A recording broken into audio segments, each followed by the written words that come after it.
Okay, we are honored to invite three distinguished library experts from Taiwan, Australia, and Japan to share their forward-looking insights.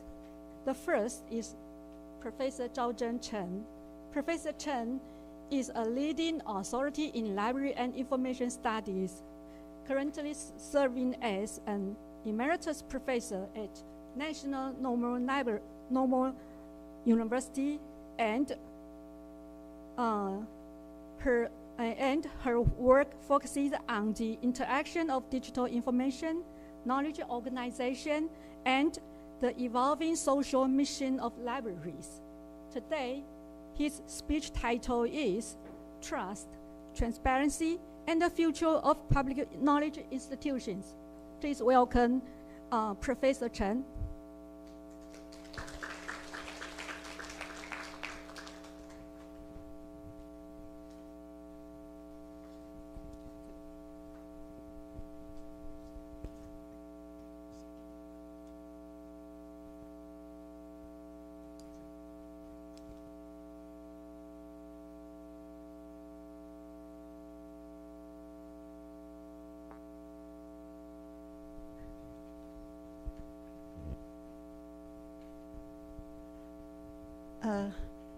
Thank you, Director Ma. Thank you for your introduction. Today I will speak in Chinese because, from OpenAI begin to help us. I always speak in Chinese, especially for Korea or for Japanese, because they ask me to speak in Chinese. That will be better to understand. Yeah, and they can translate to Japanese or Korean. Yeah, I think that's the best one of AI. Yeah, so I will speak in Chinese today. 当然，主办单位也要求我们用中文呐。OK, thank you. 我觉得那是 AI 最棒的一件事情。我真的很高兴今天有这样子的一个机会，来看看大家，看到很多的老朋友Professor Takashi， 我们认识超过20几年了，也看过很多的如慧，对，我不知道，对，这个好久不见了很多老朋友，当然我们国内的老朋友真的都非常久的时间没有见面，那。今天很高兴能够看到大家。我知道今天也有非常多的我们的图推教师在场，对不对？那真的很棒啊！我觉得公共图书馆跟学校图书馆呢，能够一起来参加活动，一起来推动阅读，这是最棒的风景。那我今天的演讲就是 Trust, Transparency, and the Future of Public Knowledge Institution。那这个机构是谁呢？这个机构当然指的就是主要是公共图书馆还有所有的图书馆就是所有图书馆。那为什么我认为它会是一个 Trust, Transparency 的一个公共机构那这个特别就是在 AI 时代，我觉得它特别重要。我刚刚讲了 AI 的好话，等一下我也会谈 AI 可能带来的一些风险。好，那过去大概将近20-30年，我们都在忙什么呢？当然在更早期，我们就是忙着建设公共图书馆，建设所有的图书馆，然后呢建设馆藏，对不对？可能30-40年以前，我们都在忙这些事情。然后接着呢，30年以后，30年前开始，我们都在忙着数位典藏，我们都在忙着把这些资料数位化，然后方便提供给大家，很快速的去检索。那现在呢，我们忙着做什么？我们好像没什么好忙的了现在是不是大家一打开电脑先做什么？先跟 AI 交谈，有没有？我常常都是这样子我都是有什么问题，我先跟 AI 聊一聊有什么样子的病痛症状那需要可能是什么样子的症状？我现在不是查 Google 了，我现在都是先问 AI。对，那 AI 给我的答案，我相不相信？它其实有关一些相关的讯息，我觉得十之八九，讲的还蛮准的。那我要去哪里玩啊？我要怎么开车？那个路线怎么走？有没有停车场？它也都讲的头头是道，讲的非常非常的准确。我真的 AI 是我们的好帮手。好，那所以现在事实上呢，是一个不缺资讯的时代，不缺资讯的时代。然后 AI 呢，可以描述生成结构精美、语气权威，却可能完全虚构的中文文章。我昨天下午因为刚好没事，我就是在准备一篇文章。大家都知道胡树照教授嘛，台大胡树照教授过世了，那我们要帮他办一个纪念会了哈。那我要写一篇有关于胡教授，有关美国的总统那本书，因为他事实上他是学政治，他是学法律又学政治，然后最后才学图书资讯所以他是一个非常跨域的人。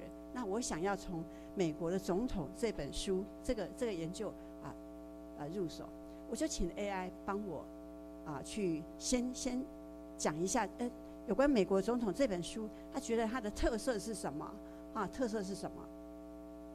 哇，写得非常的棒，非常的权威。他告诉我，这不光是一本政治的书，这是一本政治哲学的书那他写了这个头头是道。他又问我要不要用 APA 的格式转成 APA 格式还可以发表。我说好，你就帮我转 APA 格式。他帮我转 APA 格式，非常的学术性。那我又问他了，那这本书里面有关美国总统制度的一个观点，跟其他的人的观点有什么不一样？他还引经据典，又帮我用了2本书引用，然后来做比较，写得非常好。可是你知道吗，各位？胡老师这本书其实没有谈到美国总统选举的制度，他这本书是在介绍美国历任总统。各位听懂我的意思吗？他根本就是在胡说。可是如果你没有看过这一本书，你会觉得他写的真的是太好了。他真的可以真的眼睛说瞎话，说到这种程度，讲的，然后再讲美国的这个种种选举的制度，不光是如此，他讲的就是一种选举的文化、选举的哲学，美国的这个宪法的一个制度权力跟总统的权力跟国会如何制衡。胡老师这本书里面完全没有提到这些事情，他只是在介绍美国历任总统，一直介绍到奥巴马，很好笑，对不对？好，所以我们不只是溺水于过多的资讯，更是溺水于对真实的怀疑中。那因为我看了这本书，所以我当然知道他胡扯，而且我一再的跟他互动的时候呢，他也都可以跟我互动得非常好。那所以呢，我们正处于一个演算法的社会，演算法社会。这个社会最缺乏的不是生成文字的算力，而是辨别真相的定力。好，所以当很多人一开始打开电脑的时候，已经不是用 Google 了。我以前教资讯素养的时候，我都会告诉学生，那你要查图书馆的馆藏，那接着你要查这个 Google， 当然你一定会先查 Google， 对不对？我会教查 Google 跟 Google Scholar 有什么不一样？查 Google Scholar 呢，跟查图书馆的资料库有什么不一样？现在呢，现在大家也都不查了就直接请 AI 生成了。所以，请问各位会不会？刚刚馆长也有讲过，很多人问过他这个我们还需要图书馆吗？我们还会是被称为，我们为什么还是被称为称为 Librarian 的人？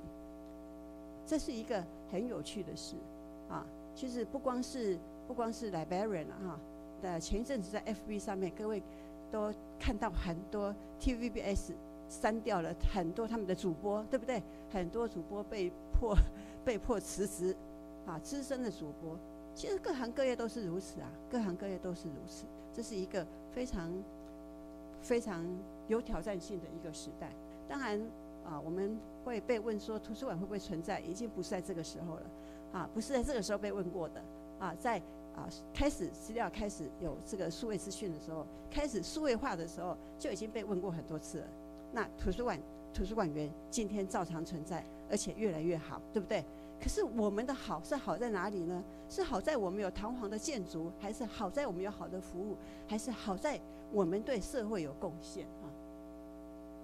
好，那我呢，当然不可免俗的，我当然也要用 Notebook LM 嘛哈，所以各位可以看得到有很多的内容，图片生成，我是用 Notebook LM 帮我生成的，但是讲稿是我给他的啊，否则他也没有办法呢，了解我的意思，到底我要呈现些什么东西。好，那这个事实上就是 AI 的幻觉吧，哈，很多的高中生，我们办了已经今年应该是第3届了哈，这个全球中学生专题探究竞赛所以全球呢是一个期望啦，我们先从台湾跟马来西亚开始邀请台湾的高中生跟马来西亚的高中生，那今年加上了新加坡的高中生参加中学生专题探究竞赛。去年呢跟前年我们都先做了 turn it in 的检查，就有没有抄袭学生很少抄袭，只有查过来查来查去，只有一个学生他抄袭他自己的，抄袭了80%-90%他参加过别的比赛，然后又拿来比赛当然这个学生我没有讲过，他这个参加的不可以是别的比赛的。可是现在事实上有非常多，今年开始我觉得真的是要查一下他有没有用 AI 那像我的学生他有没有用 AI， 我一看就知道，他们平常写字都是文字不通顺的，用 AI 以后呢都非常的通顺，你找不到错误的你就知道他有用 AI。但是我会跟学生讲说，这个绝对不是说叫你们不要用 AI， 而是要多用几次。你请 AI 生成，跟 AI 互动，你互动的10次、20次以上，可能那篇文章就变成你的了。可是呢，事实上这也不见得正确。像我刚刚有没有？我刚刚胡淑大老师那篇文章，我跟他互动了不下5、6次吧，他就是一直往那个方向走，一直往这个美国的总统的权力跟国会的权力的 balance 的方向，然后政治的哲学的方向走。而事实上这本书跟那个一点关系都没有所以其实错1次跟错10次还是错啦还是错。那还有律师呢，他用 ChatGPT 写诉状，结果呢 AI 编造了6个完全不存在的法律判例。那这种问题事实上是都存在的而且会越来越多。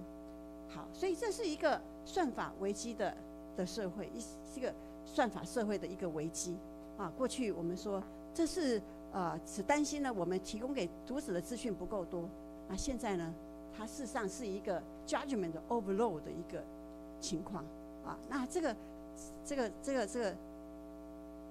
judgment 这件事情事实上就是我们非常缺乏的过去呢我们可能知识不足，现在呢我们即使再多的知识，我们如果稍有不慎都无法判断他讲的到底是真的还是假的，如果我们都不去做进一步的查证的话。好，那当然大家都知道，这是整个演算法它就是一个黑箱社会它像我们推荐系统的这个推荐系统，它过滤新闻，对不对这个搜寻引擎它会优先呈现要给你看的东西。那生成式的 AI 呢，它也会很快的去生成具有说服力的文字那这个 Deepfake 更是技术呢还是模糊的，它的技术模糊现实跟虚构，所以这是一个非常这个危险的一个情况。那透明度在这个时代已经变得非常的是一个非常脆弱的一个情况好，那所以有信任的危机。那这个信任的危机呢，其实一直都在做调查。像这个艾德蒙的报告，他们几年就会做一个整个社会民众对这个媒体、对科技、对政府的信任度那根据2023年的一个调查报告，在全球的受访中，媒体的信任度呢只有50%，因为大家都变成媒体人了，对不对？每一个人都是媒体人了那些主播，因为资深的主播，因为这个太资深了，所以他们的薪水太高了，所以他们要被遣退。那50%的人他们不相信媒体。有28个受访的市场中，有15个国家对媒体表示不信任。在细分科技平台、社群媒体的信任度更是低全球大概只剩下44%。那对科技虽然还是有比较高的信任度，但是也只有75%，尤其是 AI 这个科技。那对图书馆呢？如果这个社会没有一个可以让你太多相信的，那对图书馆呢的信任如何呢？在这个 Pew Research， 这也是对图书馆的研究非常重要的一份研究它也是每一年都会有一些研究。2017年他们做长期的追踪，他们发现图书馆一直扮演着信任绿洲的角色。这显示在数位资讯崩溃的时代，重塑像图书馆这般中立专业中介者很重要。我不晓得各位您受的专业训练是怎样，但是图书资讯的专业训练，其中有一条就是中立而且专业，对不对？什么是中立呢？就是不管你的种族，不管你的信仰，不管你的这个政治立场怎样，你在选资料的时候都必须要是中立的。那这种情况在过去其实是很容易被 challenge 的，尤其是有在早期政治不是那么透明的时候，那你动辄得咎了那现在呢，其实要守住这个界限也不太容易，政治力其实常常会介入。可是作为一个图书馆的伦理、中立而且专业，你为什么选这本书？你要讲得出理由出来。有时候我们会被 challenge， 并不是因为这本书被 challenge， 而是我们根本就不明就里的就把这本书给选进来了，给买进来了。在 ALA 的2022跟2023年的调查显示，尽管政治正义有增加，可是有70%以上的跨党派的这个民众呢，那他们还是对当地的公共图书馆抱持着高度的信任。那这可以跟2017年的一个研究呢相呼应所以公共图书馆或是图书馆我们是不是可以还是让民众是一个可以信任的地方那这个呢，不是光靠解释黑箱社会、黑箱的系统就可以的这个是需要民众具备够多的认知能力。所以真正的信任来自于哪里呢？真正的信任其实是来自于系统的透明度加上人类的能力，也就是系统当然我们要有一些的约束让它是透明的，它如何产生那样子的一个结果，它是透明而且是良善的。可是人类的判断力、人类的能力这件事情是永远不能够没有的。如果我们把自己的整个的判断力、自主权全部都让给 AI， 那我想这个是一个很危险的事情。那人类的判断力、人类的能力从哪里来呢？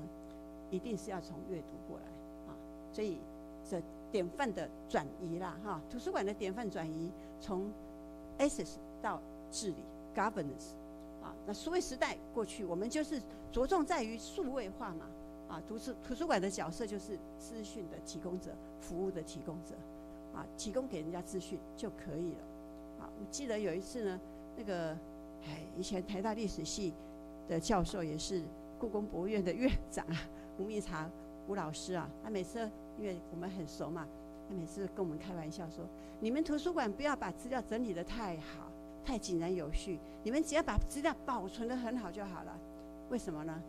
因为你们把它整理得太好，我们就没事做了历史学家就没事做。历史学家就是从一堆很乱的资料里面呢，去把它条分缕析，把它整理出历史的脉络出来。当然这是开玩笑的话了所以图书馆员呢整理得太好，最后图书馆员自己变成历史学家了。对，那我们现在到底要变成历史学家呢，还是退守过来变成是一个资料的管理者而已呢？这永远都是一个值得我们思考的一个问题，对不对好，可是现在我们不光是一个服务提供者，这是不够的，因为也许人家不是第一个想到的是图书馆。当然我觉得啦，在这个社会，这个儿童婴幼儿的服务、儿童的服务、公共图书馆服务永远是必要的，是需要的。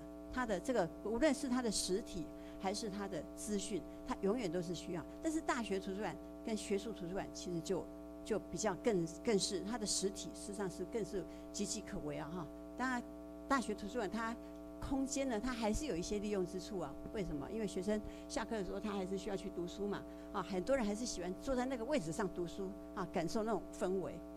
所以，服务提供者这件事情，我们在某种程度上面需要稍微有一点的改变。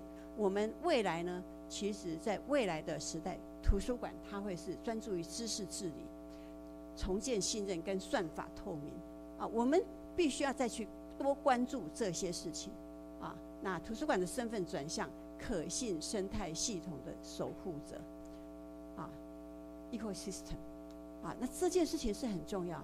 我们选资料不是眯着眼睛就选进来啊，像韩国对不对？我们呈现不好意思，这可能不止韩国，只是刚好这件事情被媒体报道了。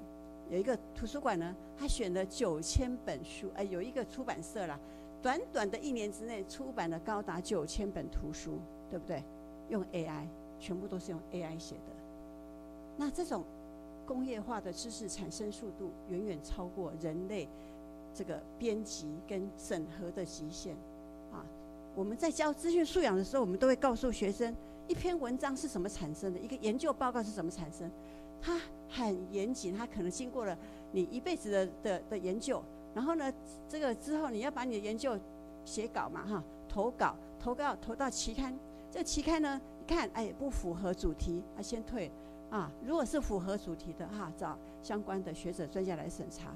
审查可能不是审查一下就接受啊，没有那种事情，大概都是3、4次修改3、4次啊。他如果告诉你说可以修改，你都偷笑了，对不对？啊，都偷笑。然后接着就审查个3、4次，改来改去改个3、4次，那最后登出来。登出来以后还要排版，对不对？排版啊，那编排这个格式还要正确，后面的 reference 全部都要正确，一个个 check 是不是真的有那样子 reference 的存在。然后它会被收到这个期刊被收到资料库去。这个资料库被收到某一个资料库，因为资料库太多了，所以我们还要有一个这个整合检索系统，所以它事实上是一个层层的一个过程，严谨的过程，它才产生出这样子的文章。可是现在呢，当然期刊也有很多等级啦，很多等级。不过一个无论是它是杂志还是期刊，一篇好的文章，它其实负责任编辑负责任的作者、编辑、正确性，那这些都是重要的。那我不是说 AI 写的书都不重要，都是不正确的，不知道也有人持相反的看法，说不定将来很多书都是 AI 写的。我最近收到非常多的 review 的 invitation， 就是审查文章的邀请，这个如雪片般飞来啊，那就表示什么呢？表示投稿呢如雪片般的飞去啊，是为什么突然大家的创作力都这么好啊？我们不是有全球2%的这个研究者吗？这个我也看到很多的研究者，事实上他们是相当的资浅，也可以说对社会事实上也还没有贡献，可是他们已经是排名在全球前2%了。所以我们如果一切只看数字，一切只看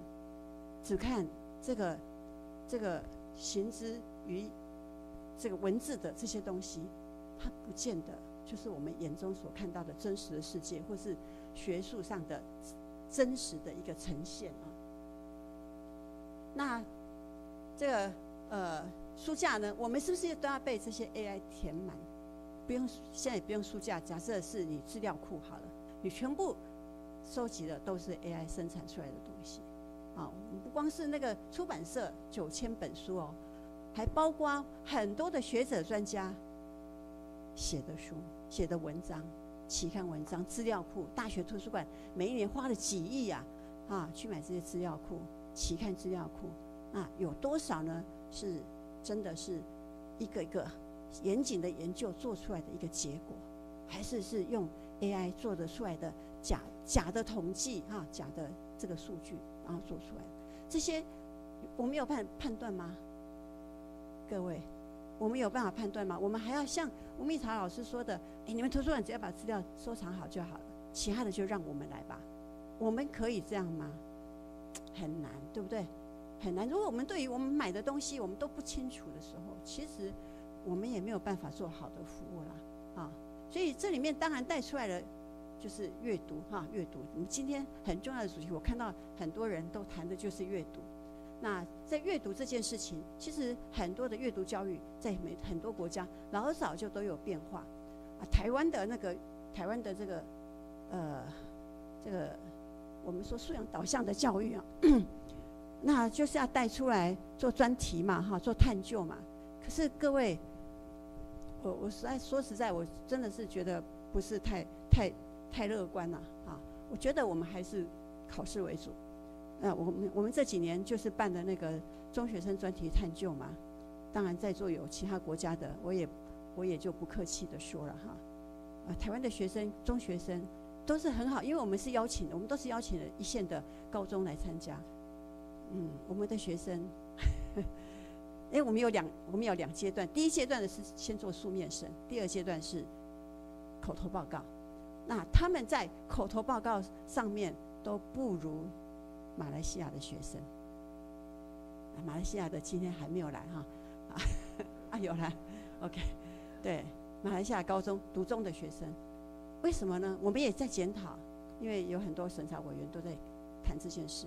就很多学生他们可能是参加了中研院的某些计划一起做研究，可是这些计划呢，其实题目不是他们的，不是他们自己想的题目，不是他们自己去做探究的，事实上是他们被带领进到那样子的研究的程序里面去。也许知识上面是增加了，可是要自己讲出一个所以然来，讲不出来，没有讲得那么好。可是反观新加坡的读中的学生，他们可以讲出来为什么他做这个研究，他这个研究的过程是怎样，讲得头头是道，讲得很彻底。也许不是那么的学术性，可是讲得很彻底。我觉得这个是一个很大很大的差异，很大的差异。所以探究这件事情，阅读这件事情到底是什么？到底是什么？探究如果只是做别人请你做的东西，那这是探究吗？还是探究呢？你必须要是真的自己有问题去做探究。那有问题是从观察、从阅读这边过来，对不对？我们实体对世界的阅读，或是对文字的阅读，事实上这些都很重要好，所以其实阅读呢也都在转型我们刚刚看到很多国家的这个阅读我刚刚也有提到新加坡了那不过我想我们新加坡的代表今天在他一定也会对他们的阅读教育有很多的说明。我们几年前也都去参观新加坡去参观香港的阅读教育去观课那我觉得那个跟台湾就是已经有很大的差别那像披萨呢，他老早从2019年他就已经把所谓的阅读，它是从这个阅读素养的定义，从单纯的理解、提取资讯，演化到评估，对不对？跟创造。那可是呢，我们学生往往是在评估上面是不足的。好，那所以阅读事实上是我们认知的最后防御。像我刚刚说的，胡老师的书，我如果没有看过，我根本就是相信 AI 写的，因为他写的太好了，他写的太有道理了，太完整、太严谨了。好，那我们必须要保护我们的认知自主那要有深度阅读、批判评估跟背景知识。我们如果没有背景知识，其实人是没有判断的能力。OK， 好，那 AI 是生成式的这个阅读是生成式的反击当文字变得很廉价的时候，洞察力、结构跟品味、伦理判断这件事情就变得非常非常重要。这些事情是无法外包给机器，那所以阅读呢是想象力的引擎所以我个人认为，学校图书馆也好或是公共图书馆也好，必须要做一点转型，要重新定义机构的任务。我们从一个资讯的提供者、服务的提供者，我们要变成是一个知识治理者。知识治理者，当我们不是变成一个学者如果你可以变成一个学者，当然是很重要、很好了像中国历代做目录的，一定是大学者对不对？纪云、纪晓岚四库全书总目提要写得多好，对不对？才有办法把这个所有的这个整个的学术源流脉络都写得清清楚楚。那他是谁呢？纪云、纪晓岚内阁大学士。我们如果讲到过去的图书馆员，事实上就是内阁大学士就是那样子的一个角色跟地位。你对知识是了解的，知识是怎么生成的？那现在知识是怎么生成的？它可能有哪些地方是会有陷阱，我们必须要知道。那在学校图书馆，我觉得多文本的比较纳入课程，这个教导证据评估、推论、AI 辅导，但严格呢由人类引导的阅读活动，这件事情是重要的。那在公共图书馆的部分，那这更是要精心设计那个主题式的阅读路径，促进跨世代阅读社群的形成，打造以非正式阅读为基础的公共对话空间。好，那图书馆应该是社会信任的锚点、透明度的平台、想象力的引擎。如果我们只优先发展 AI， 我们加速生成内容，可是会失去判断力。可是我们如果投资于阅读，把阅读视为创造力的力量，那图书馆会成为民主韧性的一个基石。好，谢谢但是我还需要争取一点时间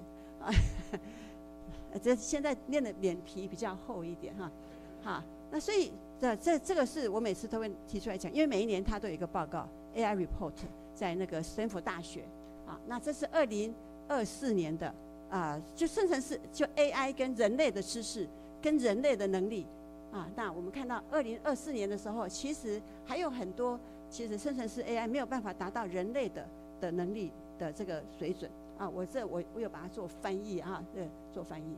好，那这是2025年的，你看去年2024年没有达到的，2025年已经达到了。这就是我觉得它可怕的地方，它变化的太快。我们今年觉得它不好，它其实一下就会变好。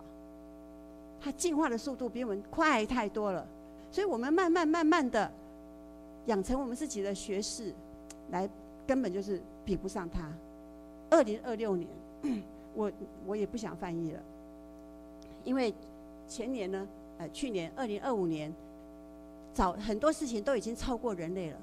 2026年又出来两个，就这2条线没有超过人类，我把它翻译在这边。是什么呢？智能 agent multimodal computer use， 还有 autonomous software engineer 自主软体工程，就这2个又是多出来的，其他的都比人类好。博士级的科学问答简题，哇，太厉害了！视觉推理、多任务语言理解、英语理解，这些都更不用讲。竞赛级的数学。多模态理解跟推理，这在2024年根本就是还不及人类，现在可以。好，但是我们永远是可以挑战人类，我们对不起，我们永远可以挑战可以挑战 AI 的地方。我就举这个例子大家看过尼采的查拉图斯特如是说吗？有吗？有没有看过？好。看过这本书，没看过这本书的，回去你可以看漫画本漫画本也 OK 啦。这是一本很精彩的书。在尼采的时候，事实上呢，他就已经说人有2种，一个呢就是人再怎么努力都没有用，这是虚无主义。当时虚无主义是非常盛行的，对不对？然后呢，他说，在这个不努力又不会怎样得过且过的人叫做末人，像末人。那在动物世界放弃就等于等死可是人类却创造了一种你不努力也不会死的世界，对不对？现在叫什么？躺平族，躺平，很多人就躺平，直接躺平了。好，你看，不是现在才有躺平族，在尼采时代就有了，在过去就有了。但是尼采认为人要怎样能够像骆驼一样背负重担，像狮子一样贯彻意志，像孩子般享受人生，才能够成为跨越重重险阻的超人 Overman 啊。他心中的概念，人类是猿猴啊，是尼采称为超人。人类，我们的人类是人跟超人之间的一个过渡形式。好，那这是尼采对人类的期许啊。不过呢，我其实今天还不光是要讲这个，我要讲的是什么？理查史特劳斯的《查拉图斯特如是说》，大家知道 Richard Strauss 是谁？史诗，音乐史诗，对不对？音乐家，他写了《查拉图斯特如是说》这个音乐。这个音乐呢，各位可能不太有印象，但是噔噔噔噔噔噔噔，2001年《太空漫步》看过吗？那个主题曲在很多的电影里面都有。然后呢，你如果好好的去分析它的主题，它就是在讲那个查拉图斯特啊，他从一个山洞里面，然后怎么看这个世界，然后怎么看人类，那个怎么样子用电影啊，用音乐来表达？你觉得 AI 可以来帮我们做这样子的连结吗？它可以做这种情感的连结吗？把文本、电影跟音乐连结在一起吗？没有办法吧，对不对？是不是？好，所以人还是可以胜过 AI 的，人还是有胜过 AI 的地方。那我们呢，要从藏品的托管人转向探究引导者。我们需要是我们馆员必须要成为公共信任的新守护者。那我们也必须要有新的专业训练啊！我觉得我们其实应该重新检讨我们图书资讯的专业训练到底要怎么来做，到底要怎么做？我们要学的东西越来越多哈。那我们如何养成我们这个人？我们养成我们这个人的时间呢，真的远远不及电脑 AI 的快速。但是我们如何去形塑一个合格的馆员？好，我们如何变成是一个可以在 AI 时代生存的馆员？我觉得这件事情太重要了，太重要了。包括我们阅推教师，我们如何来培养在 AI 时代的一个阅读推动老师？这件事情太重要了。好，那我觉得专业要转型，技术伦理的驾驭力，深度阅读的带领能力，好，社会参与的策展力，这些东西是新的，是需要我们重新去思考。好，不好意思，我超过了时间哈，那我还是很赖皮的在这边站着把它讲完，谢谢大家。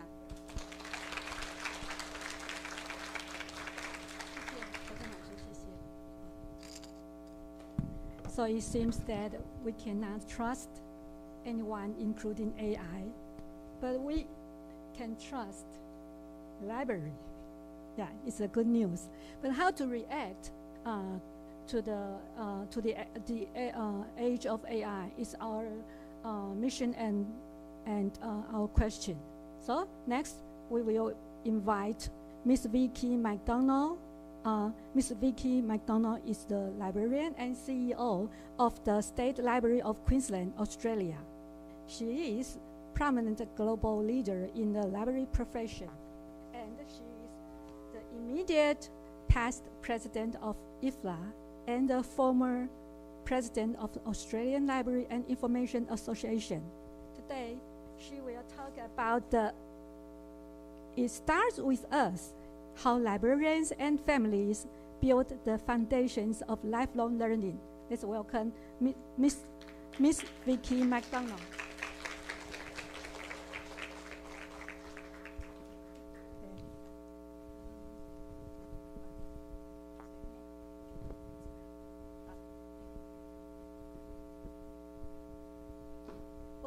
Well, thank you very much, and thank you very much, Director Ma, for the very nice welcome that I've received here in Taiwan. It's actually my first visit to Taiwan, and I've very much enjoyed the experience so far. And it's also been very exciting to see so many colleagues from the Asia region who I've met online or at IFLA congresses across the many years as well. So my presentation...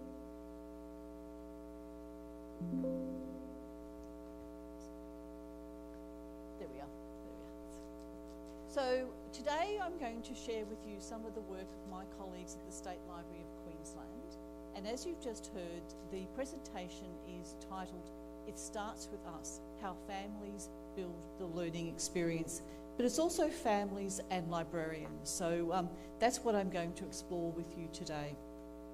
So firstly, who's been to Australia? Oh, a few people.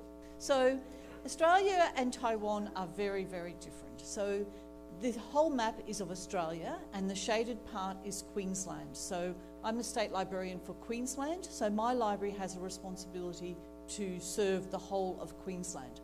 And you can see there, I've put up some facts. So Australia is 7.69 million kilometres and we have a population of just over 27 million. Taiwan, you can see, is 36,000 square kilometres. So much smaller, but a population of 23 million. So you can immediately see there's great diversity between our countries as well. But Queensland, where I serve, has a population of 5.65 million in 1.85 million kilometres. So a huge space in comparison to Taiwan, but a population of only 5.65 million. And of that 5 million, 4 million are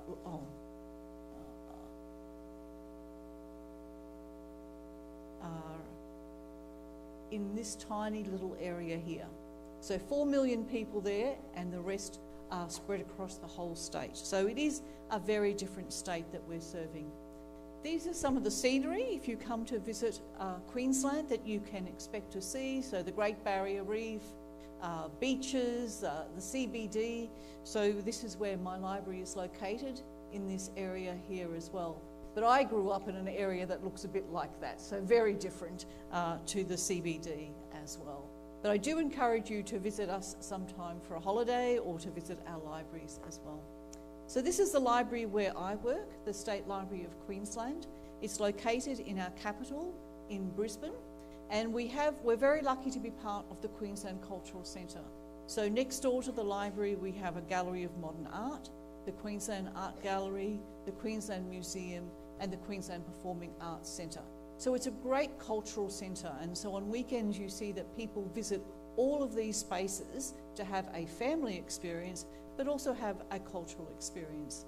And we're located, as you can see, in the central business district. So we've got really good transport that makes it really easy for people to visit us as well. So as a library, our vision is to be a library of influence, inspiring, connecting, and people through knowledge, storytelling, and creativity. And of course that relates to the whole theme of reading as well. We are a state library which is very similar to a national library. Our responsibility is to document Queensland's history for now as well as for future generations. We provide access to information, and of course we're very involved in lifelong learning. And we do that through a partnership with public libraries across the state. There's about 325 public libraries in Queensland. So we play a very important role within the state, but we also collaborate with state libraries and the National Library within Australia as well. So that's part of one of our reading rooms there overlooking the river as well. So one of the context for today's discussion is very much grounded in our children and families strategy, which we've developed and is available on our website. And I think it really recognises that we believe that children are important citizens within Queensland, and we need to be thinking how we serve our youngest citizens in the delivery of our work. So you can access this strategy online as well. It actually has 5 principles, and I'm going to talk to you a little bit about those principles as well. But what the strategy recognises is that libraries are very rich learning environments for the opportunities that they provide to children, young people, families, carers and educators. And it's all about giving them the opportunity to explore, to imagine and understand the world around them, and recognising that they are citizens of Queensland as well. So this is the first principle, and it's grounded in the rights of the child and the Convention on the Rights of the Child. And it really recognises that every child has the right to play, to create, to learn, and to participate. And we're also very committed to the United Nations Sustainable Development Goals. And of course, in the context of today's discussion, it's around education, and also the goal around 4.2, around every child being ready for school as well. As I go through the pictures, you'll see that we also have some photographs, artwork rather, and these have been done by young children. And they're actually in our collection, which again indicates that we're preserving the voice of the child. And you will also see, as I go through some of them, that they also come from Australia, Vietnam, and China. And that was part of a research project that was done. The second principle, or the guiding principle of our strategy, is around driving innovation. That we want to be a library of influence, and we want to drive innovation and look at how we can do things better for better outcomes for our libraries as well. It's all about making sure that our libraries are child-friendly and that we provide good spaces for our libraries and programs as well. So here's another one of the images from our collection from the Barbara Piscatelli AM Children's Art Archive.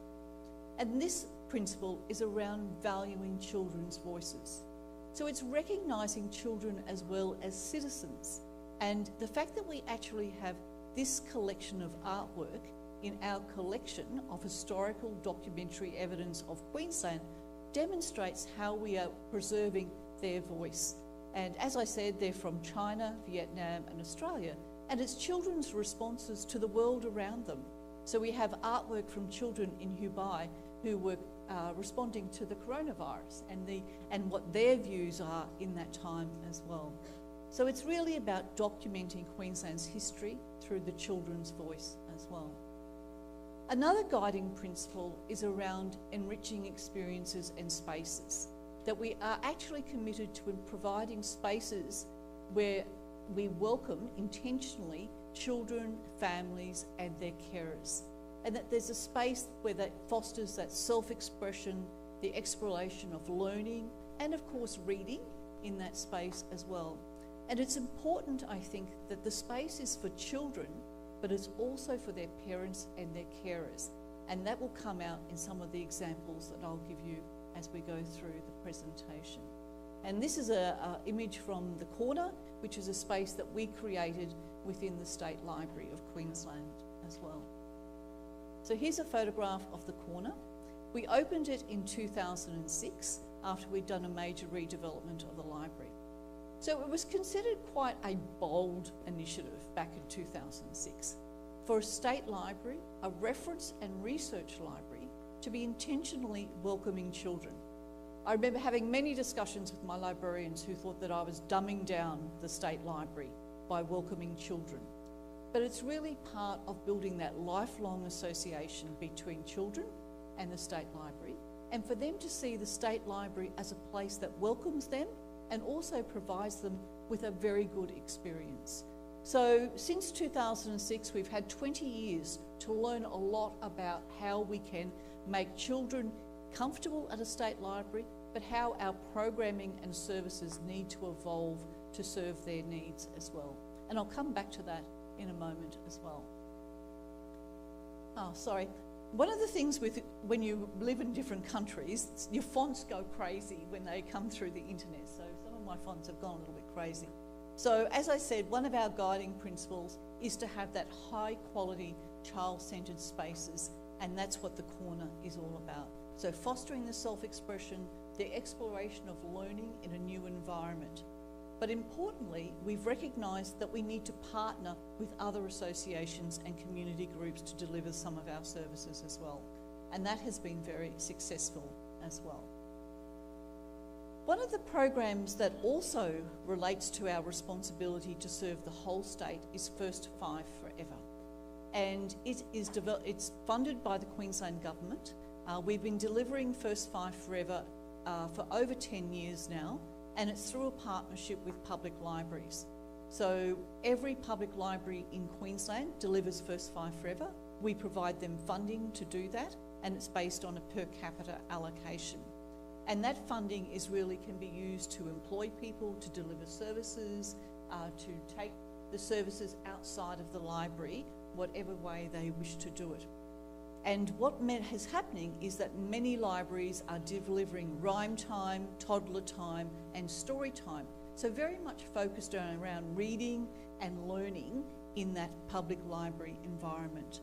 But what's important is it's recognising the importance of literacy in those first 5 years of life, building the inclusion of books and storytelling into the daily habit, which is all we've also heard a little bit about that as well.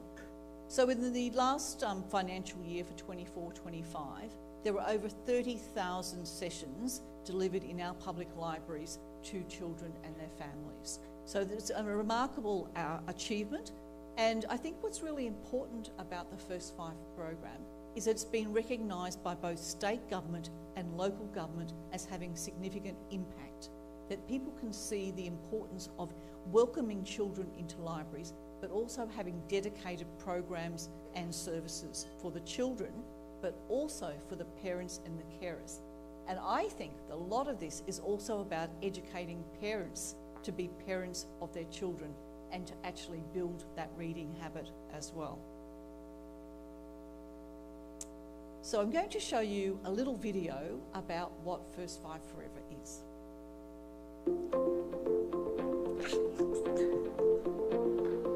In the first years of life, our kids' brains are firing.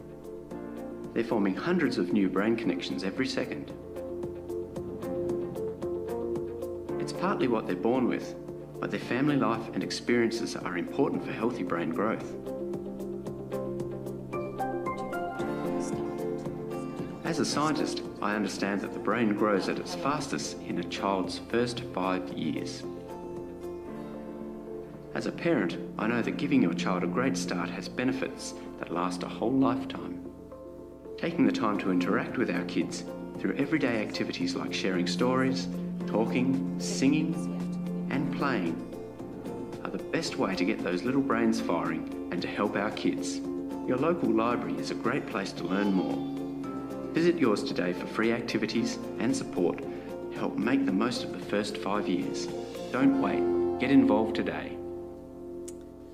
So that's a fantastic video, I think, that very briefly tells you about the intent of First Five Forever. So it's grounded in neuroscience and the fact that in the first 5 years is the time that you really need to engage with children.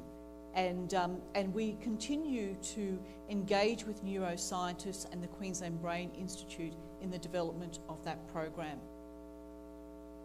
So it was, as I said, established in 2015, and it's building on this whole idea of 90% of brain development in those first 5 years.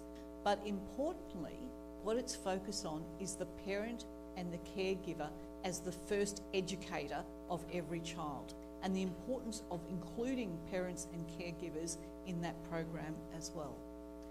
So First Five Forever isn't about just delivering reading programs and learning programs in libraries. It's about taking the library to where the people are. And you can see in this image some of the amazing spaces where we deliver First Five Forever programs across the state. You can go to your swimming pool, you can go to the park, you can go to the beach. And one of the most successful programs is on weekends in hardware stores, where everybody's going to get their gardening needs and things like that. You'll find First Five Forever activities happening at a hardware store on a Sunday.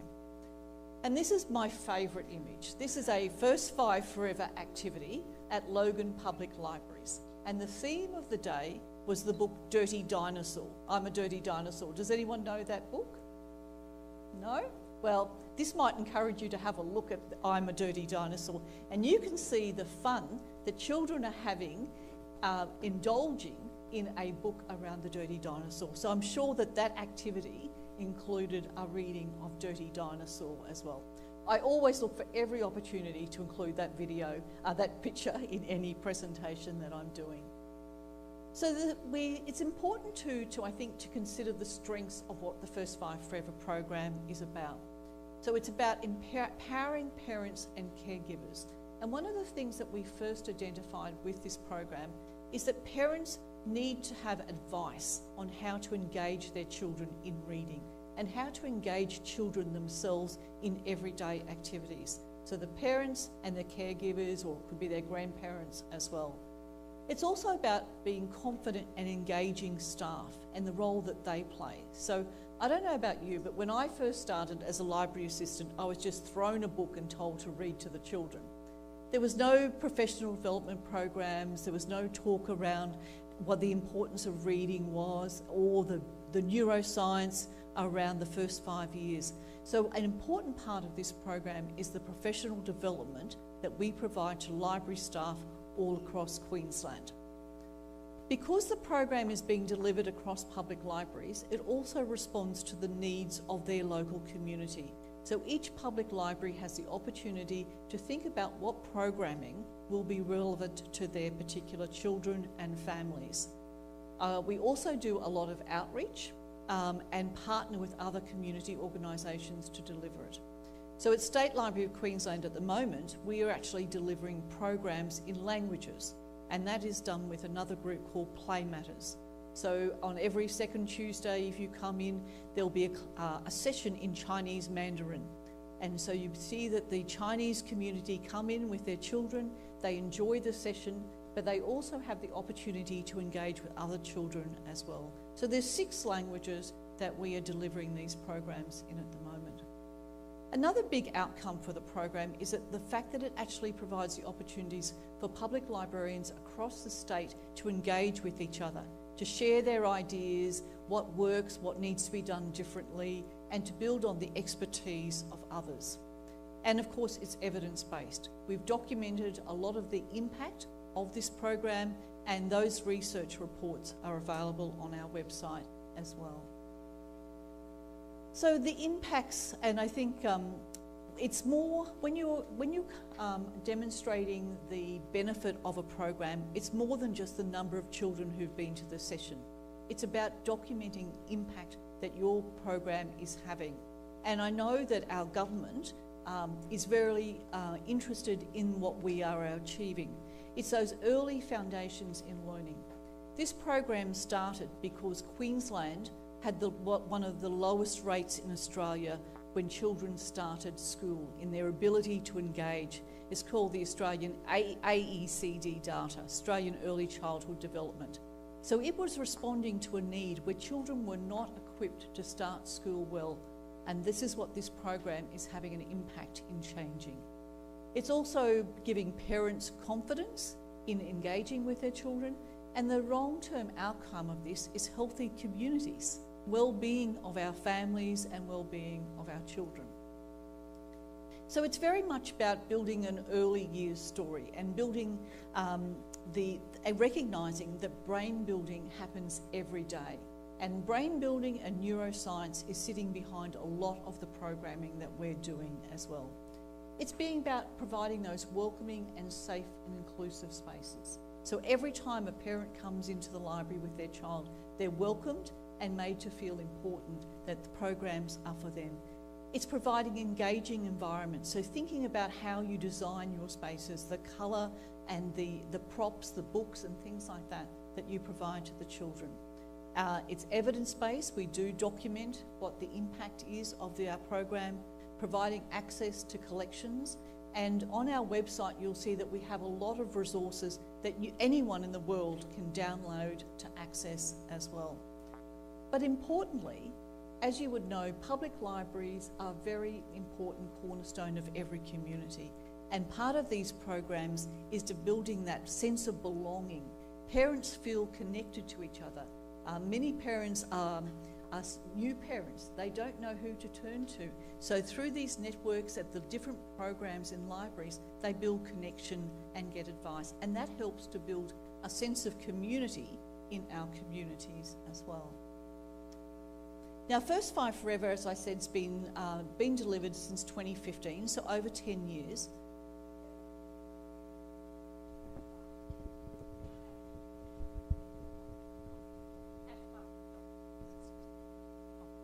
It's died. Thank you. So a couple of years ago, we engaged Ash Barty. Does everyone know who Ash Barty is?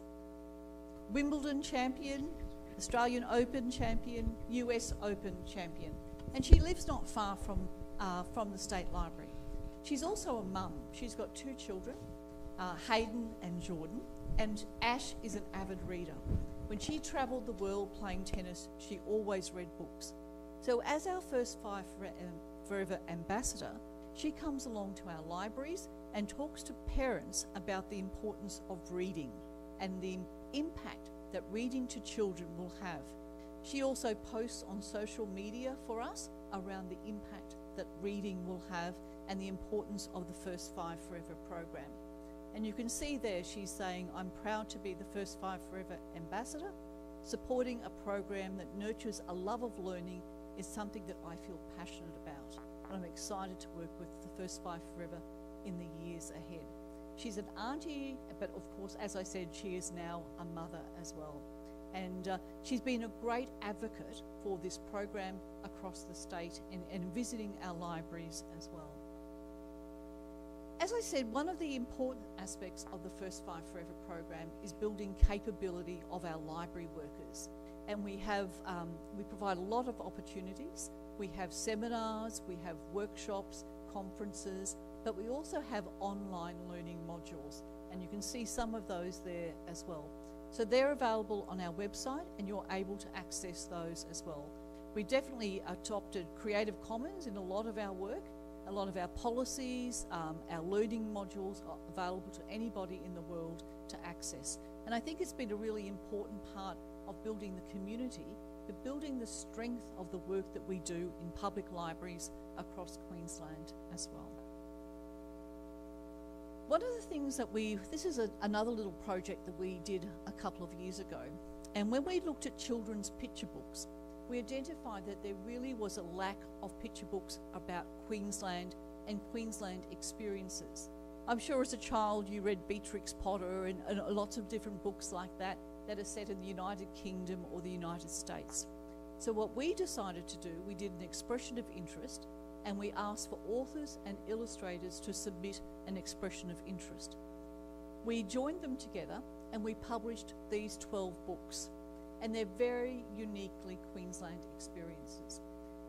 It happened at the time of COVID, so it was pretty difficult, as you can imagine, to do a project like this. But there's some great books there. So the cow that swam out to sea is about the floods in Brisbane, and a cow actually did float out into the ocean. It survived as well. And of course, there's ones around koalas, because of course we have lots of koalas in Queensland. Possums chewing on mangoes, and then this great one here, the Queensland Alphabet Book. So this is really about ensuring when children are reading, they're reading about places and things that they are familiar with and that happen in their lives as well. So we published the books, we gave a full set of the books to every public library in Queensland, but we also sell them to other libraries as well. What we've also done is recorded them on our website as well. So people can go online, and particularly if you're living in remote Queensland, you might be thousands of miles from a library. You can actually listen to the books being read, and you can also listen to them in other languages as well.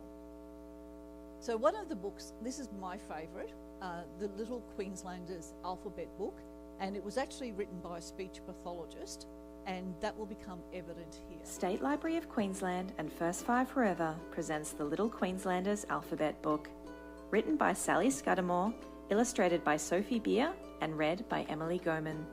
A. Ants admiring in Augathella. B. Bandicoots barbecuing in Brisbane. C. Crocodiles camping in Cairns. D. Dingoes dancing in the Daintree.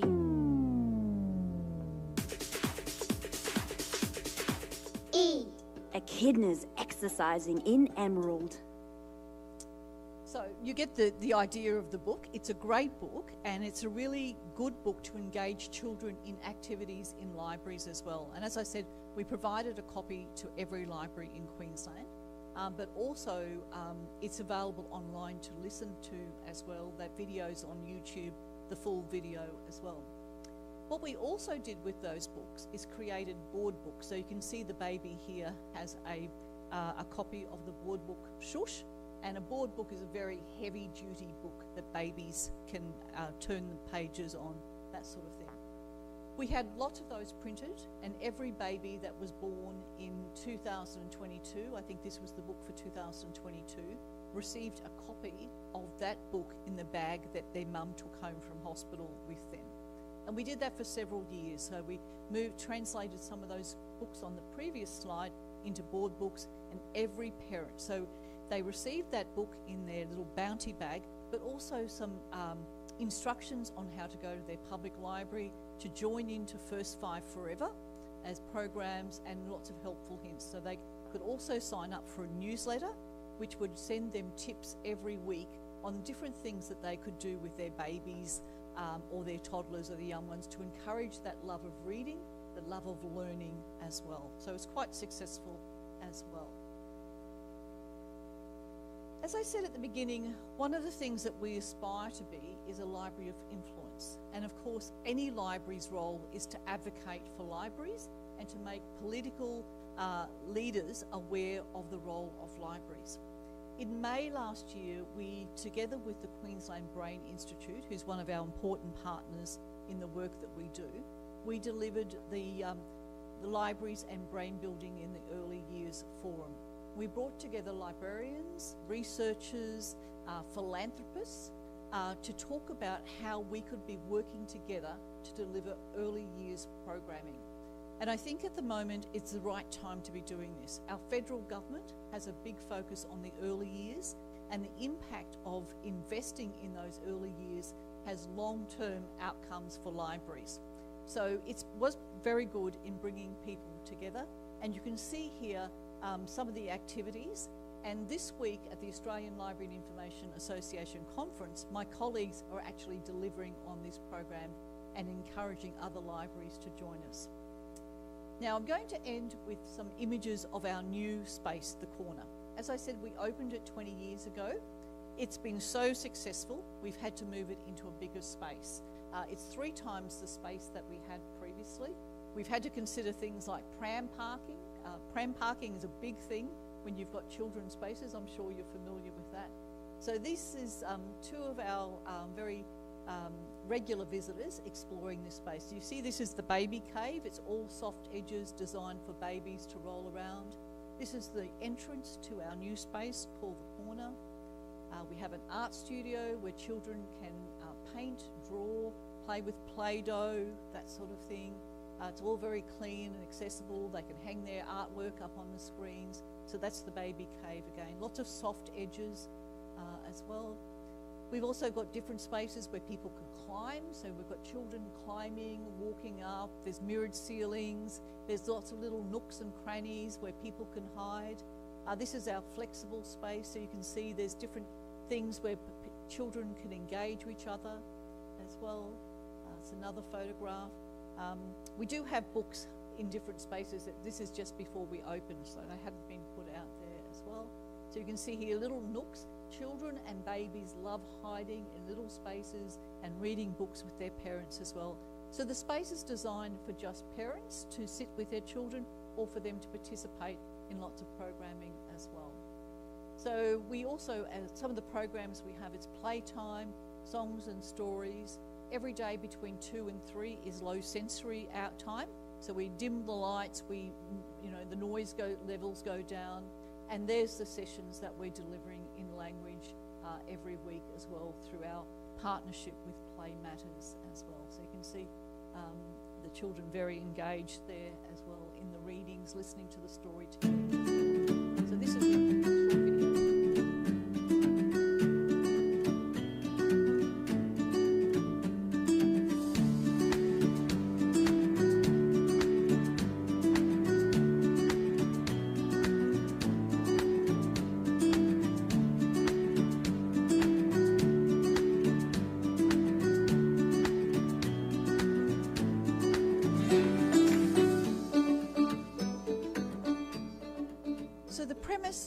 of the first 5 forever is talk, play, sing, and read, and that those 4 elements combine to actually provide a really important experience for children.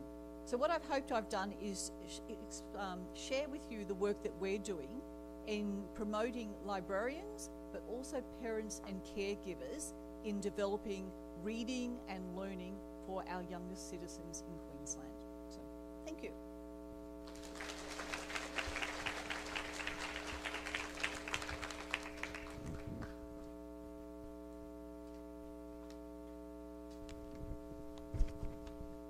Thank you for Ms. Vicki McDonald. The top 5 forever reading module inspiring us from the neuroscience research evidence to the practical experience and to the impact. I think we are all inspired by the plan for the first five forever. And the conclusion is that investing children and early literacy is the best policy, including provide the high-quality spaces for the children and the helping system for the parents. Okay, and the next one is the Professor Takashi Nagatsuka. Professor Nagatsuka is a professor emeritus at the Tsunami University in Japan. He has been dedicated member of IFLA for decades and served as the chair of the local history and genealogy section of IFLA. Today, his speech title is The Challenges of Public Libraries in Promoting Reading Cultures Towards Future Society. Let's welcome Professor Takashi Nagatsuka.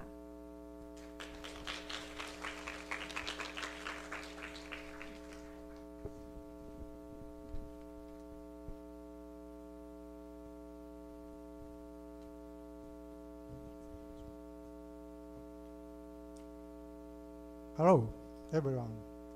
I'm now wondering to how to do. The Professor Chen has been speech. She has been used Chinese, and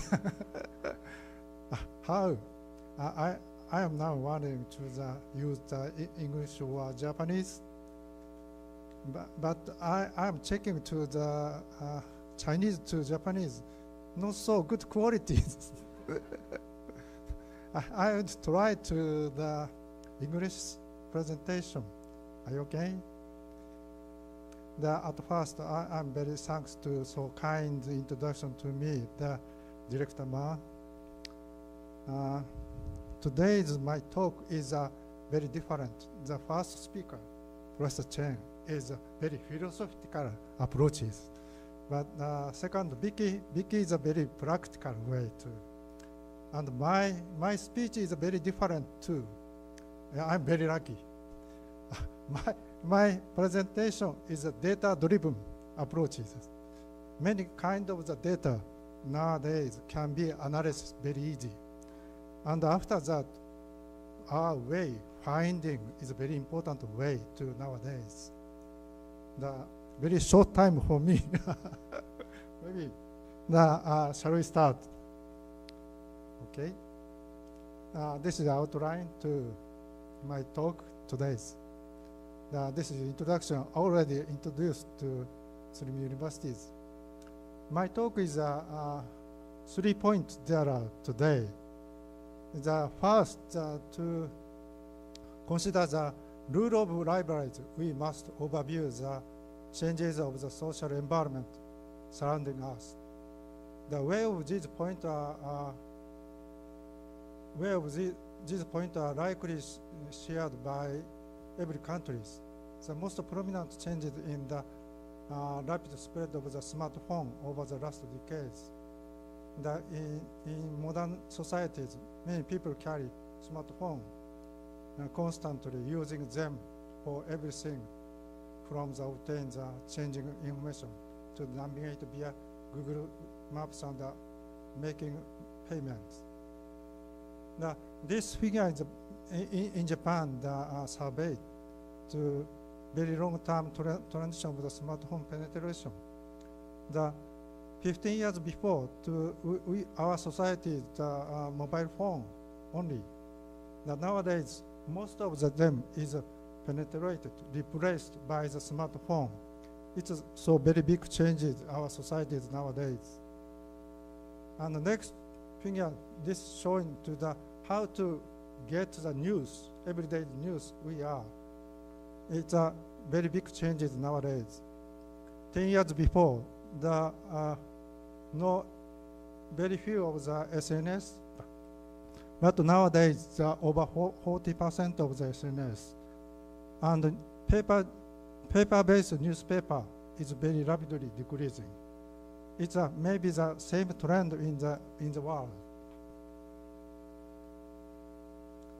The next, this is a very interesting result for me. This changes very depend on the ages. The teens,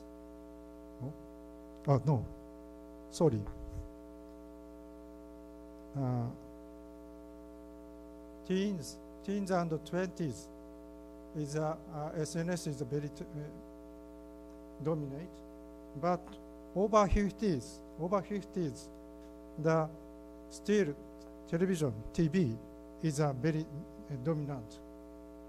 The age by age, very different. Nowadays, our society is very different. It's very important for public libraries how to do the reading promotion activities, creating in the future. It's very important for point. Next is a very interesting. The boys and girls and the student. These are very big changes to the nowadays. Many students use the SNS. It's a key issue in every countries nowadays. How to regulate or not regulate is not decided nowadays. Very different approaches to each of the countries. This figure is very interesting. The student, left is a student, and right is a parent. Nowadays, very interesting phenomenon.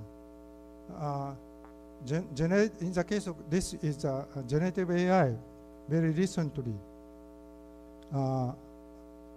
generative AI penetrated. Everybody already explained.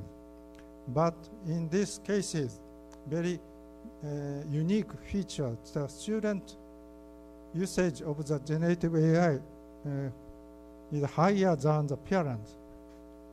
The parent is also adapting the generative AI, but not so, that speed is not catch up to the student, their children. It's a reality of this world. This is very interesting figures to the elementary and the junior high school student. In Japan, maybe the same as the other countries, the corona pandemic is very big affecting to the change to the face-to-face classroom, to the online and the hybrid styles of the classrooms. Very big changes. In Japan, the government deciding Giga School initiatives and introduced to every primary and junior high school. The many kind of the digital lesson, digital classroom operating nowadays, primary school and junior high schools. It's very big changes nowadays. This is very affected to the public library, how to do the reading promotion programs, setting up. Yeah. Next is reading historical and policy framework. This is very important for. In Japan, after World War II,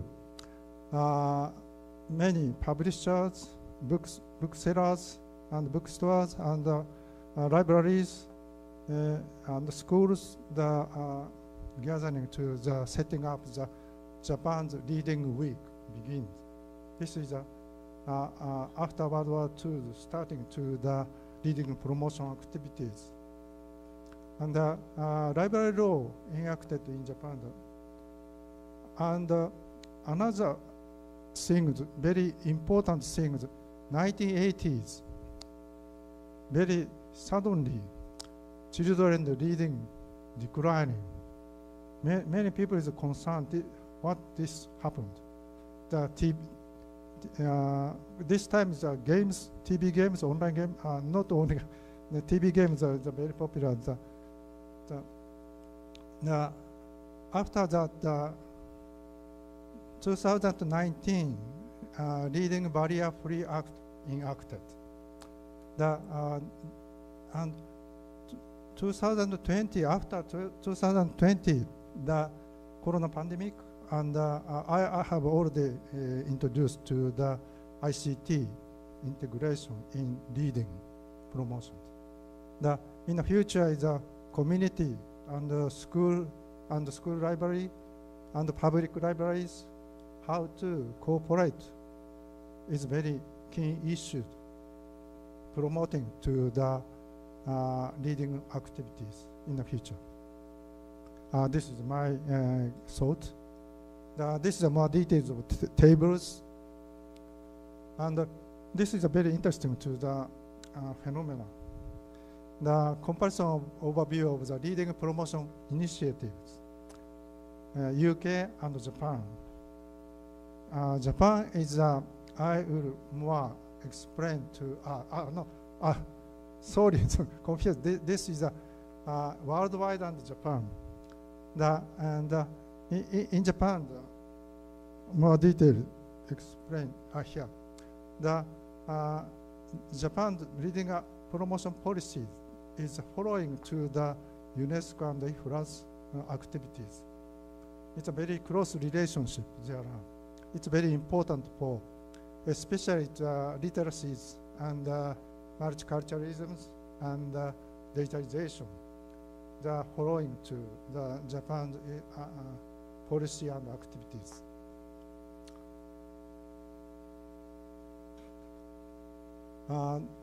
In Japan, 2001 is enacted of the reading promotion, especially for the children. To the nowadays, the 76% of the municipality introduced the children's reading promotion plans. This is very important thing in Japan. But there are prefectures, large scales of the municipalities, local government is already, most of the local government established plans. But in the case of the towns and villages, not so easy. Delayed to setting up to the plans, reading promotion plans. It's a big issue in the future. We are how to resolving these issues. Next one is e-book services. Taiwan nowadays very popular, very focusing to the libraries. It's nearly same as in Japan. After corona pandemics, it's very focusing to the e-book services. But in the public library, not public library, this is showing to the public schools. Is about 10% of the public schools introduce the e-book services. Nowadays, very, very low percentages. It's in the future issues still remaining to this is elementary school and high school. Very different e-school services introduced. Most of them is commercial-based e-book services. And more detailed, this one. Upper side is an e-book platform used in the elementary schools, and downside is e-book platforms used in high schools. This is National Data Library starting to the data transmission service for visual impairment peoples, but not so. Nowadays, very few introduced in the schools. Okay. Next one is in the case of the public libraries. Nowadays in Japan, the public libraries, so many kind of the data services introduced, but it's a big problem. And today is focusing to the e-book services. E-book services are prefecture public libraries, large-scale public libraries, 57% introduced. But in the case of the municipality, small size of the public libraries, only 35%. It's a very different there are. And one more thing, the data collection. Data collection in Japan, there are little naming to the data archives in Japanese. The data collection, each of the public library creating unique contents and uploading to open to public. This is very important content services in the future. But prefecture library, large scale public libraries has been established, most of them. But in the case of the city and town and village, small size of the public libraries, not so yet, very few, less than the 20%. It's a future issues for how to promote the data collection, each of the local contents on the details.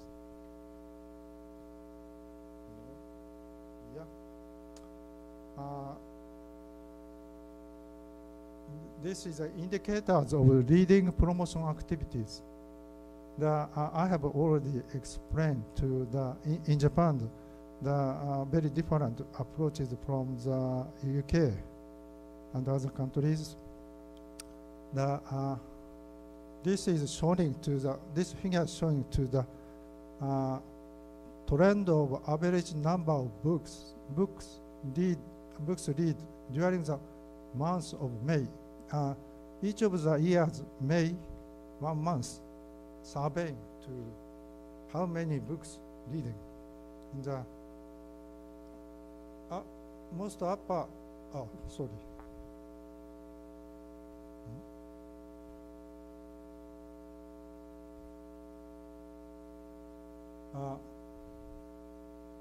Most upper side is elementary school. No, sorry. High school. Yes, no. This is elementary school. Elementary school is very good result have been get. 30 years before, 1995 is only 5 books per month, each of the students. But nowadays, 12 books per month, each of the students. It's very good. Reading promotion activities have been get a very good result in the primary schools. But in the case of the high school, high school, this one is not so. We cannot get the result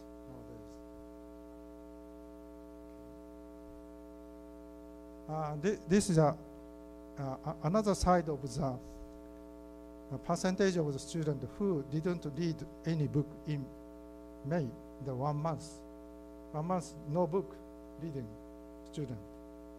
The rate is, in the case of the junior high school is a very good result, the reading promotion. But this is a high schools, not so good. In the case of the elementary schools, at first very good.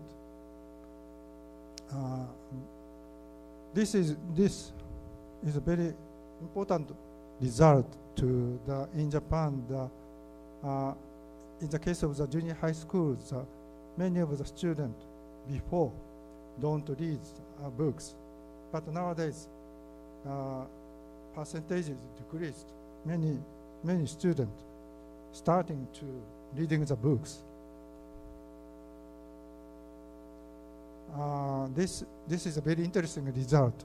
Maybe you are very concerned because over 16 years old person, in the case of the adult, not the student, in the case of the adult, is so bad results. This one, during 1 month, no book reading is a very high, 63%. 2 per 3 people don't read during 1 month. But nowadays, the no book reading persons. This survey is a very interesting result, showing 75% of the non-reading person is every day getting the news and the knowledge from the SNS web articles. In the case of the adult, is now not reading the printed books, but many of them is accessing to the SNS and the web articles every day. It's a very big changes, but many of the surveys just only to printed books. In Japan, very recently, starting to including the e-books.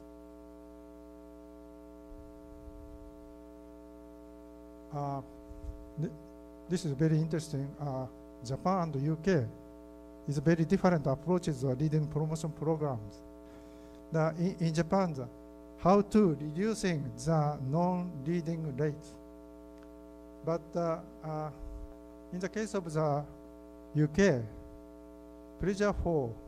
reading for pleasure, it's a very different approaches. It's very important for things. My final answer very related here phenomenon. The practical examples, some of the practical examples for showing to reading promotion activities. In the first one is International Library of the Children's Literature, a part of the National Diet Libraries. And the next is very related to the education ministries, Children's Reading Days, and Ministry of Education awarding to the good result of the school and the public libraries, awarding every year. And this is the more details of the International Library of the Children's Literature. This is a national library. It's very focusing to digital content, digital services. The unique one is depend on the ages, interfaces, and the ages, different content of each of the ages. It's very important for. And also the very cooperative with the e-France content. Many kind of the programs now more encouraging, expanding. This is awarding of the Ministry of Education. So in the case of the public libraries, 44 one years awarded. 44 libraries I have checked to the content of the what kind of the reading promotion activities there are. There are so many kind of the reading promotion activities doing every day, but regular programs are daily based, and unique events and last is a cooperation with the other schools. And in the case of the many kind of the, this is for examples of the very few. The very important thing to in the case of the public libraries, the awarded public libraries, so many, most of the programs, paper books based programs, not online. The future this is the last of my talk. Future expectation for reading promotion activities. As we have seen, digital information forms a massive part of the modern societies. We must be sensitive to these generational gaps I have mentioned. Nowadays, very big generation gaps there are. While the UK focuses on the reading for pleasure, Japanese effort often target to the reduction of the non-reading rate, aiming to ensure all students acquire learning and work skills through reading. Little different approaches. How to support the libraries and the schools, how to support the work skills and the learning. Therefore, reading mean to, reading promotions mean to how to improve the learning and get the working skills. It's a very a little different approach to reading for pleasure. A little different approaches. Okay. This is nowadays in Japan the current status of reading promotion activities. Public libraries, many focusing the many programs setting up nowadays. Most of the programs based on the printed books. And central government and local government and local communities and the schools, school libraries, very close relationship with the public libraries.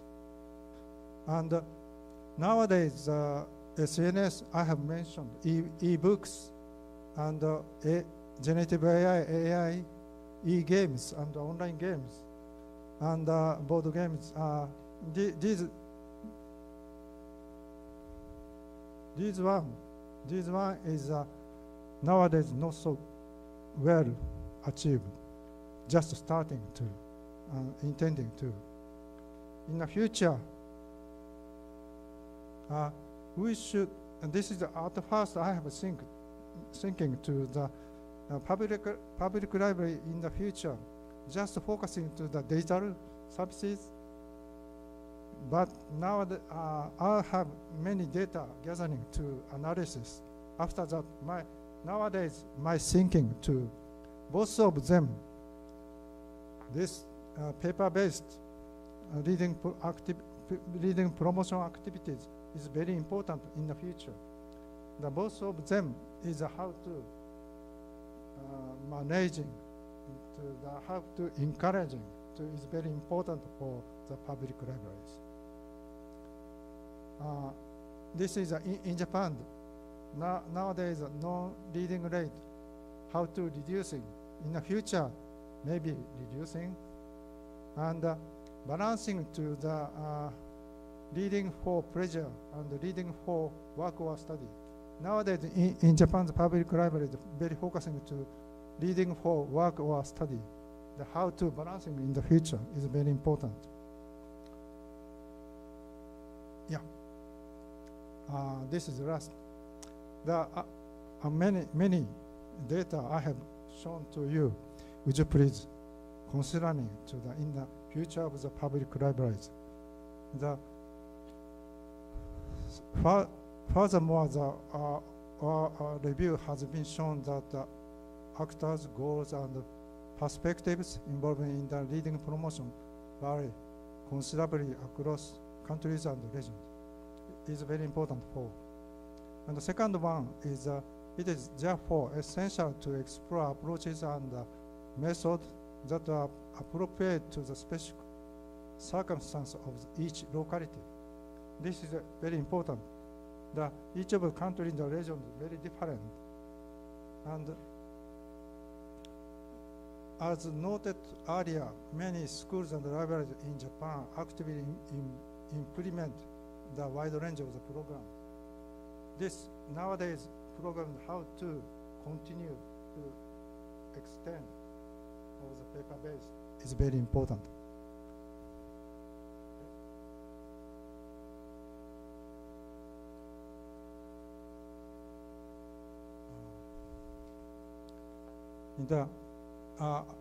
This part is I have already explained to my talks. Time is crossing, skipping this one. Thank you so much.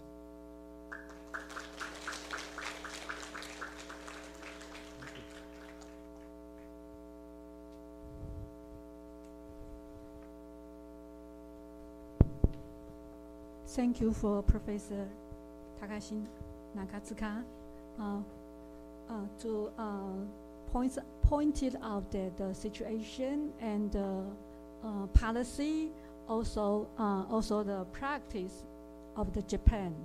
Actually, we know that technology truly impacts the human life in many respects, especially reading decline. How to use the technology to promote reading is our new challenge for the library. So in the afternoon, there are two sections for maybe the Asia Pacific region country to share your excellent experience to promote reading. So let's wait for the section of the afternoon. And thank you. And 接下 Thank 来 you 是 for the 我 three 们 speakers. Thank you. Please stand up. Okay, thank you. 接下来是我们的 Q&A 时间，没有哦，今天没有。OK， 好，谢谢。好，那我们今天上午的这个会议时间呢，就到这里。那我们准备要来进行以使用午膳。